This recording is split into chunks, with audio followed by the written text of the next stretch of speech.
What's up, Lost Boys? Here we are for another fantasy football recap video. This week we're going to look at week 12 that was marred in controversy. We're going to get into that in just a second, and then after we go over those games, we're going to look at an epic week 13 we have coming up with some huge matchups. Guys, we have 3 games left in the regular season, and what a battle it is, not only at the top, but at the bottom. So let's get right into it. First, we're going to start with our matchup. Well, that was interesting. Ryan takes down Cass 109-99. First, Ryan gets the good beat of the year. Makes it 109, not even breaking 110 points. Fighting for a playoff spot right now. Plays Cass, which we know Cass is bad, but Cass is also a very good fantasy player. He's been in the Super Bowl about 8 times. He's one of the best players in our league, so let's get all that out of the way. With saying that,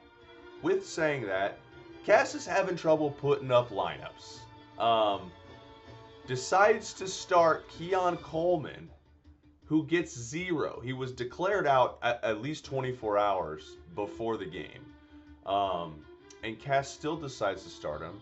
Not to mention all the other bad fantasy decides to start J.J. McCarthy still, who's been god-awful. There's other guys on the waiver wire. Cam Ward was on the waiver wire on Saturday. Tim picks him up, scores 24 points. Cass could have done that. So Cass, who is a great fantasy player, has not been on his game. Now he's got some bad draft pick, but this week was different. Now, luckily for Ryan, this could have been a much bigger deal. Ryan got a touchdown from Jawan Jennings. If Cass would have played the guy that he had on his bench, a random tight end, I think, from the Giants or something, Cass still would have lost, but it would have only been by 0.3. So theoretically, if Cass would have played his guys, he still would have lost. It wouldn't have changed the outcome. But if Cass would have done what Cass normally does every year and sets an efficient lineup and looks to use waivers and all these other things, this could have epically changed the league. But don't want to harp on it too much. The matchup itself was very close. We went into the game last night with basically George Kittle versus Jawan Jennings and Rico Dowdle. They obviously outscored Kittle by about 10 points and gave Ryan the win. Now, Ryan needed this win. He's fighting for this playoff spot. And he got it by scoring 109 points. So, huge tide-swinging game right here because we have 6 players that are epically fighting for 4 spots here. And every single win matters. So Ryan takes the win with a Keon Coleman 0 in his spot. Next game we're going to look at was our game of the week from last week. 2 playoff teams fighting each other. Josh versus Tim. And this one came down to the close. Josh went into Monday Night Football. He was up 50 points almost, but man, Christian McCaffrey is terrifying to go against. He had 10 touches on the first drive of the game. Tet had only 2 catches, but one of them was like a 28-yard touchdown. Josh ends up winning by about 15 points. But the bigger thing is, word through the grapevine was Tim had a choice to pick up Elijah Wilson or Sean Tucker. He decides to go with Sean Tucker. And it may have cost him the game and may have cost him his playoffs. So we'll see. Tim and Josh have a good game. Josh, his wide receivers have been his strength all year, and once again, it was just too much for Tim, especially after getting a 0 from Jameson Williams. That was just huge from him. I mentioned the Cam Ward pickup. Tim decided that they ruled out Jackson Dart. Tim had no one else, decides to pick up Cam Ward, gets him 24 points, outscores all the other quarterbacks in this matchup, but it still unfortunately wasn't enough for Tim. Tim falls to 7-5. Josh keeps his heater streak going. He's at 8-4 right now and in first place. Next, we're going to look at Denny. Speaking of heater streaks, Denny is on one right now, guys. Denny is on one. He has the two best players in fantasy, Jahmyr Gibbs and JSN. They are crushing it. Jahmyr Gibbs had 50 points pretty much. 50 points. I mean, he didn't need those points this week to beat Roman, but still, he's making a run. He's catching Josh. He's catching Jason points with these monster games from these two studs. Denny's team is very, very, very top heavy with Gibbs and JSN and Matthew Stafford. Those guys are monsters right now. If he can get anything else from his other guys, especially his flexes, then he really has a shot to win the Super Bowl. Matt on the flip side falls to 4-8. He's not going to make the playoffs, it's looking like. And down at the bottom, he's right there with Cass. He's right there with Cal. It's not looking likely that he's going to get last place, but if he loses the rest of his games, there's a slight chance that could happen. So Matt needs to step it up. His quarterbacks are really letting him down. 7 from Love, 7 from Lamar. That can't happen when you have those two guys. And Matt loses again. Wastes a really good game from Wan'Dale Robinson. Next, we're going to look at Justin versus Pat. Speaking of teams fighting for the playoff spot, Justin gets a huge win. He moves to 7-5. 157 points, good game. Dak has been awesome all year. A.J. Brown finally decides to wake up. Bijan's the man. Puka gets him 13. So in general, really, really good game. If Justin can get back to Rome Odunze doing what he was doing at the beginning of the year, Justin's team's really good. He probably wants Mac Jones back starting for the Niners because he was way better than Purdy's been playing. Purdy had an awful, awful game last night. It didn't cost Justin the game. He destroys Pat. But in general, Justin takes the much-needed win. He still stays in the playoff hunt with this win. Pat, man, it's been one of those seasons for Pat. He starts out, I think, 0-3. Then he wins 5 in a row. Now he's lost 4 in a row.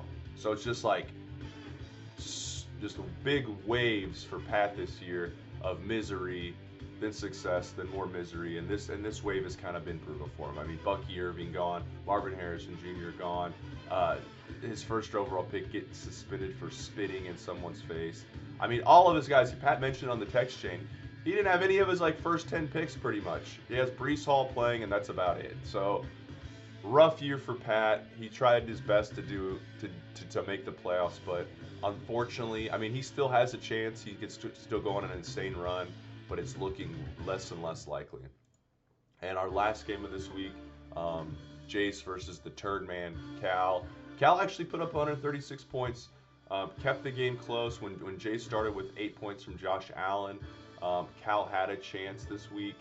He got some decent games from Kenneth Gainwell, but Cal's starting Kenneth Gainwell, who's been okay, but he's a backup quarter. He's starting Josh Palmer. He started Josh Palmer this week, guys.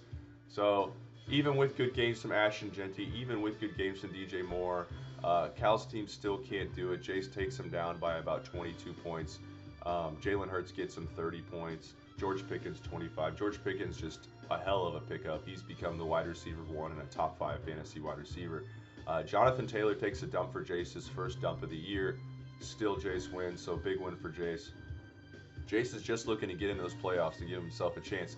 He has the 2 best quarterbacks in the league. He also has maybe the best player in Jonathan Taylor. So Jace is scary. With George Pickens and Rashee Rice, his wide receivers are formidable as well. So Jace takes down Cal. Cal stays in last place, but he does gain points on Cass. That's the biggest thing about this game. Cal doesn't care about losing. He knows his team is terrible. But the points, with Cass putting up 99 points, Cal gained almost 40 points on him, which is huge, absolutely huge, which makes maybe this matchup this week even bigger, which we'll get into in just a second. Those are all the matchups from this past week. We're going to look at the standings real quick. Josh stays in first place. Ryan, after the controversial win, stays in second place at 8-4. Jace moves up to third, and Denny moves up to fourth. So right now we have Josh and Ryan tied at 8-4. We're about to talk about Josh and Ryan in just a second. Those two are at the top. Then you have 4 teams tied at 7-4. 4 teams. Could have been 5 teams with the Cass and Ryan game. But we have 4 teams tied at 7-5. These teams are all fighting for 2 spots. Points separate these guys. Jace is in third. Denny's in fourth. They have a big chunky lead over everyone else. Justin has 1,732 points. Tim has 1,650 points. Tim has to win with record. Justin, it's looking like he has to win in record. So Justin really, really, really needs some help right now when it comes to wins. That's the closest guys to those two is Ryan at 8-4. So big swing in the games this week. But everyone is still not with 3 games left. Everything's up for grab. I mean, Josh and Ryan aren't even safe. So it's going to be such an epic ending of the season. Then you got Pat 5-7. He's kind of sitting in no man's land right now. Matt Roman 4-8. Once again, kind of just there, 16-08 in points. Rough state for these guys at the bottom. Then you have Cass and Cal. Cass is 4-8. Cal 3-9. But they might be meeting up here pretty soon. So let's get into this week's games because it's an epic matchup. We're going to start with our game of the week. Josh and Ryan, first place, second place. I mean, rarely do you get first place, second place matchups. But this late into the season, this is huge. This is almost like a playoff game. The winner of this game probably gets their playoff chances boosted up to like 90%.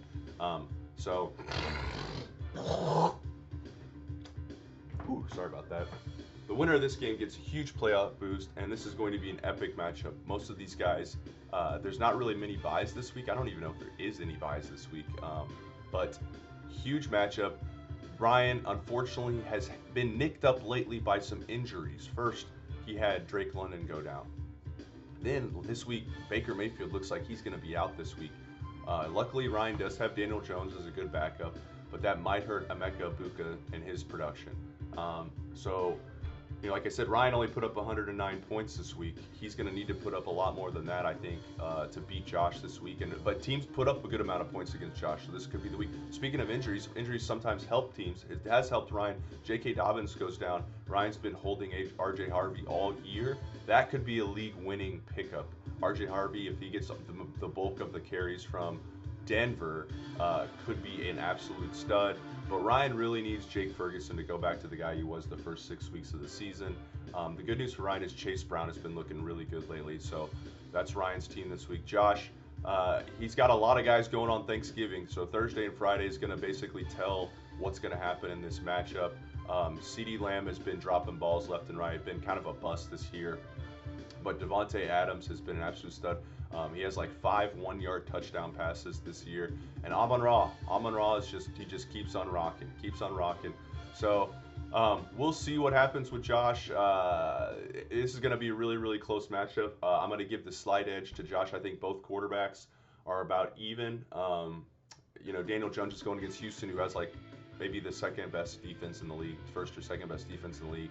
So maybe that'll limit his thing. So I think the quarterbacks are a wash. Running backs are kind of a wash with how Saquon's been. But I think the wide receivers for Josh may give him slight edge over Ryan this week. But we'll see. It's fantasy. Anything can happen. Let's look at this next matchup, guys. We're going to go Justin versus Jace. This one was almost the matchup of the week. 2 7-5 teams. I mean, these guys are battling right now. Would have been playoff matchups if the points were there for Justin. But the winner of this game, I mean, like I said, Justin needs to win in record. And this is his chance. He wins this game, he moves into a playoff spot. It's almost as simple as that. Both guys, this is a playoff game, kind of. So both guys need it. Like I said, there's not a lot of guys on bye this week. So Justin's got a lot of decisions to make. He's going to put in some guy. I'm assuming he's going to put Denver D back in. But both teams are completely healthy for the most part, and both teams have their main guys going. This matchup's going to be insane because Josh Allen, Jalen Hurts, they have to overcome a lot of Justin's strengths. I mean, Jace has Jonathan Taylor, right? But I just mentioned Jonathan Taylor's going against Houston defense. So that's going to be hard for Jonathan Taylor to have one of his monster games. And Justin's wide receivers and Jace's wide receivers, they're about even. Puka, A.J. Brown, they kind of wash George Pickens, Rashee Rice. So if the wide receivers wash, then you have the quarterback's advantage for Jace. And Justin has such a monster running back advantage with Bijan and James Cook. Jace's Buffalo game is going to be very bittersweet. He's going to be watching him. He's going to be watching Josh Allen. And if he sees those touchdowns go to James Cook, I'm pretty sure he's going to take a dump on his couch because he's going to be pissed. So what a game we have this week. And it's such a fun week because so many awesome games are Thursday and Friday. Remember, we have a Friday game as well. 3 games on Thursday. All of them are fantasy football, like huge matchups, a lot of great teams. And then the Friday game also is a great fantasy matchup. So close game, guys. I don't even know where to go with this one. I mean, look at the projections. It's 152.66 to 152.5. Even Yahoo doesn't know where to go. It's crazy. I'm going to give the slight edge this week to Justin because I think Bijan carries him. Bijan's going against the Jets. I think the Falcons with Kirk Cousins, they feed him the ball. This could be a 30-point game from Bijan, but this game is a toss-up. It's going to be epic. Next, this also could have been the matchup of the week for other reasons. Cass versus Cal. The Turd Bowl 2025 stand-up game of the year. I mean, this could decide it, guys. This could decide it. If Cal can take down Cass right now and outscore him by about 15 points, I'm pretty sure. Let's take a look. He needs to outscore him by 12 or 22. Cal needs to outscore him by 22 points to move out of last place here. So Cal needs all hands on deck. I mean, both these teams are just piles of garbage, burning down the street. And we'll see who can out-garbage the other one. Cass, starting with Cass's team, I mean, he's going to start J.J. McCarthy again probably. He just started him against Ryan, so he's got to start him against Cal, right? He's going against Seattle defense. Seattle defense has been pretty damn good. So it kind of hurts JJ, kind of hurts J.J. McCarthy. You know, Cass's team it's not very good. It's not. We'll see what happens to Keon Coleman. Then Cal on the flip side. Cal's team honestly looks better than Cass's right now. Genty's a little bit banged up, so we'll see if he plays. But man, does Cal need a big game from his quarterbacks. Caleb Williams and Tua, they need to carry him this week. We'll see what happens. I'm going to do the slight edge to Cal, similar to what Yahoo projects. But man, what a game. It's going to be fun. This is for last place, boys. Next, we got Tim versus Matt. Tim fighting for a playoff spot. He fell to Josh last week. Matt got smoked by Denny this week. Now, we'll see. I mean, Tim has maybe the second best player in fantasy right now. Maybe the best. I mean, honestly, Christian McCaffrey is he's the man. If he's healthy, he's the best. Tim has Christian McCaffrey right now. He has horse turd hair right now. Horse turd finally got him some touchdowns last week. But Tim really has to get this win. He has to get this win. It looks like Jackson Dart should be back. It's a Monday night game against New England. He's going to get Ladd McConkey back. He might even get Scary Terry back. He's going to maybe get Jaden Daniels back. So Tim may get a lot of guys back, and he needs it for this playoff push. I don't think Tim can afford to lose another game this year with how low his points are. Maybe one more game, but every single week is a must-win for Tim. Matt, he's not really fighting for much. I don't think he's going to get last place, and he can't really make the playoffs. But maybe it's for dignity. Maybe it's to be spoiler this year. Matt has pride. Matt's an Eagle Scout. He's gonna do it. He drinks kombucha, or whatever the hell that shit is. So Matt, he's feeling a pretty decent team. I mean, like I said, all year, he's got 2 really good quarterbacks theoretically. He's got Devon Achane. Javonte Williams has been the best pick in the draft, it seems like. So maybe Matt can parlay that into some wins, into some upsets. And that last, but we got Denny versus Pat. Denny in the playoffs currently right now. He's been putting up a shit ton of points. He's number 3 in points right now, 7-5. He needs to keep winning. He has to keep winning. Unfortunately for Denny, he's kind of got a bad luck this week. Pat gets a lot of his guys back. Jamar Chase is back from the Spitgate. Bucky Irving looks like he's going to play his first game in 38 years. Maybe Marvin Harrison comes back from his appendectomy. Brian Thomas Jr. looks like he's come back. So Pat has 5 guys that were out last week. He might get all. I mean, Pacheco, Brian Thomas, Bucky Irving, Marvin Harrison, Jamar Chase, all out. They all might be back for this game against Denny. So Denny's going to get maybe a full-strength Pat, which can be quite scary because Pat's matchups look really, really good this week. But Denny has these studs: Jahmyr Gibbs, Jackson Smith-Njigba, Matthew Stafford, and those guys have really good matchups this week as well. So Denny's boys are going to try to carry him to the finish line. I'm going to give the slight edge to Denny this week just because I think his studs are better. But man, if Pat's guys play, like I said, we don't know if Marvin Harrison Jr. is going to play. We don't know if Bucky Irving's going to play. So that's why I'm going to give the slight edge to Denny. If both those guys play, all bets are off. This could be a huge game. All those 6 teams at the top fighting are wanting one of the bottom 4 teams to pull an upset. It didn't happen this week. Could it happen, or didn't happen last week? Could it happen this week? Everyone's waiting to find out, guys. And like I said, we ain't waiting until Sunday. So many games are going to be decided on Thursday and Friday. I can't wait, guys. I love you guys. Have an amazing, amazing Thanksgiving with your families. Go Chiefs. Go Bears.